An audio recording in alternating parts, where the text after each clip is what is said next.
बहन की शादी को 6 साल हो गए हैं। मैं कभी उसके घर नहीं गया। ईद शब रात कभी भी अब्बू या अम्मी जाते हैं। मेरी बीवी एक दिन मुझे कहने लगी, आपकी बहन जब भी आती है उसके बच्चे घर का हाल बिगाड़ कर रख देते हैं, खर्च डबल हो जाता है। और तुम्हारी माँ हमसे छुप छुपा कर कभी उसको साबुन की पेटी देती है, कभी कपड़े, कभी सर्फ के डब्बे, और कभी कभी तो चावल का थैला भर देती है। अपनी माँ को बोलो ये हमारा घर है, कोई खैरात सेंटर नहीं। मुझे बहुत गुस्सा आया। मैं मुश्किल से खर्च पूरा कर रहा हूँ और माँ सब कुछ बहन को दे देती है। बहन एक दिन घर आई हुई थी।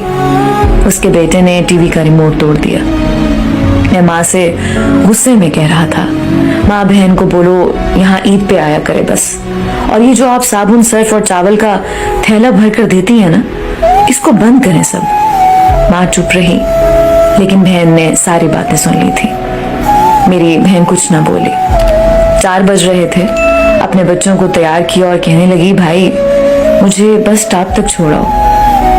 मैंने झूठे मुंह कहा, रह लेती कुछ दिन, लेकिन वो मुस्कुराई, नहीं भाई, बच्चों की छुट्टियां खत्म होने वाली हैं। फिर जब हम दोनों भाइयों में जमीन का बंटवारा हो रहा था तो मैंने साफ इनकार किया, भाई मैं अपनी जमीन से बहन को हिस्सा नहीं दूंगा।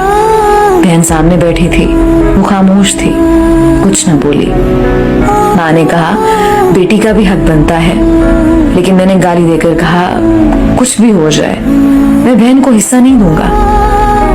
मेरी बीवी भी बहन को बुरा भला कहने लगी और वो बेचारी खामोश थी।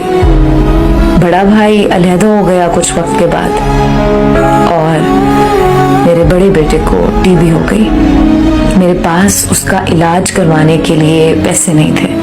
मैं बहुत परेशान था। कर्ज भी ले लिया था 1 लाख रुपया। भूख सर पर थी। मैं बहुत परेशान था।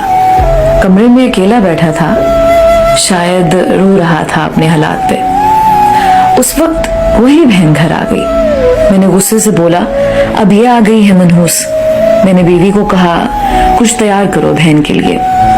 बीवी मेरे पास आई, कोई जरूरत नहीं गोश्त या बिरयानी पकाने की इसके लिए। फिर 1 घंटे बाद वो मेरे पास आई, भाई परेशान हो? बहन ने मेरे सर पे हाथ फेरा, बड़ी बहन हूँ तुम्हारी, गोद में खेलते रहे हो, अब देखो मुझसे भी बड़े लगते हो। फिर मेरे करीब हुई, अपने पर्स से सोने के कंगन निकाले, मेरे हाथ में रखे, आहिस्ता से बोली, पागल तू है, नहीं परेशान होता है।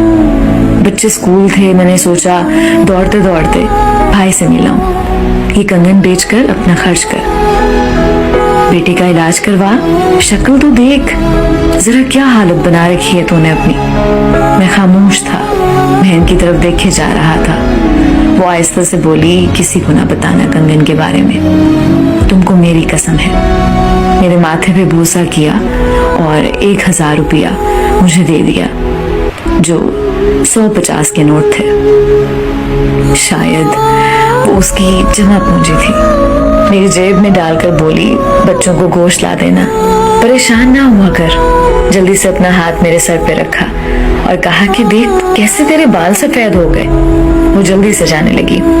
उसके पैरों की तरफ मैंने देखा तो टूटी हुई जूती पहनी थी, पुराना सा दुपट्टा ओढ़ा हुआ था, और जब भी आती थी वही दुपट्टा ओढ़ कर आती। बहन की इस मोहब्बत में मर गया था मैं। हम भाई कितने मतलब परस्त होते हैं, बहनों को पल भर में बेगाना कर देते हैं।